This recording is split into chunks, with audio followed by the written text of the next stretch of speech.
वाले खान को शुभांकर मिश्रा के पॉडकास्ट में देखने के बाद ये तो मैं बहुत आसानी से कह सकता हूं कि वो गुरु नहीं, गुरु घंटाल है।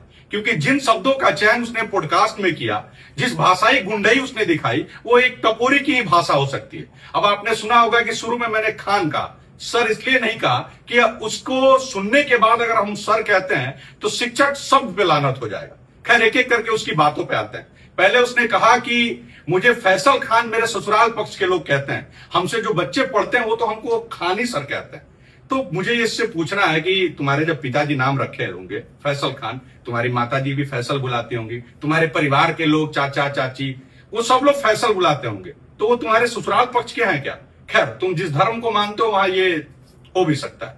दूसरी बात, तुम एक मेरे मित्र और बिहार के बढ़िया पत्रकार मनीष के लिए जिन शब्दों का तुम चयन किए, उसको तुम सन ऑफ दोगला कह रहे थे। सुनो, मैं दोगला किसको कहते हैं वो बाद में बताऊंगा। पहले ये जानो कि मनीष के पिताजी भारतीय सेना में कार्यरत हैं और वो देश की सेवा कर रहे हैं। तुम्हारे पिताजी क्या करते हैं वो मुझे नहीं पता, लेकिन तुम्हारी दोगलई किसको कहते हैं ये तुम जानो।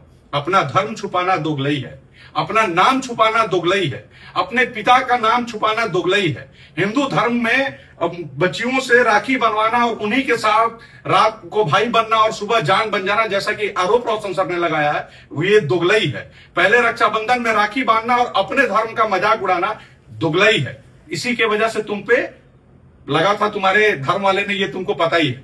इन चीजों को दोगलई कहते हैं, ना कि वो जो पत्रकारिता कर रहा है उसको दोगलई कहते हैं। तीसरा, तुमने कहा कि बिपिन सर ऑर्केस्ट्रा के नचनिया थे, लौंडा थे और उसको तुमने मुखिया बना दिया। तो जब तुम मुखियाई का वोट मांगने गए होगे तब तो तारीफ बहुत की होगे, और आज जब ये कह रहे हो ये दोगलई।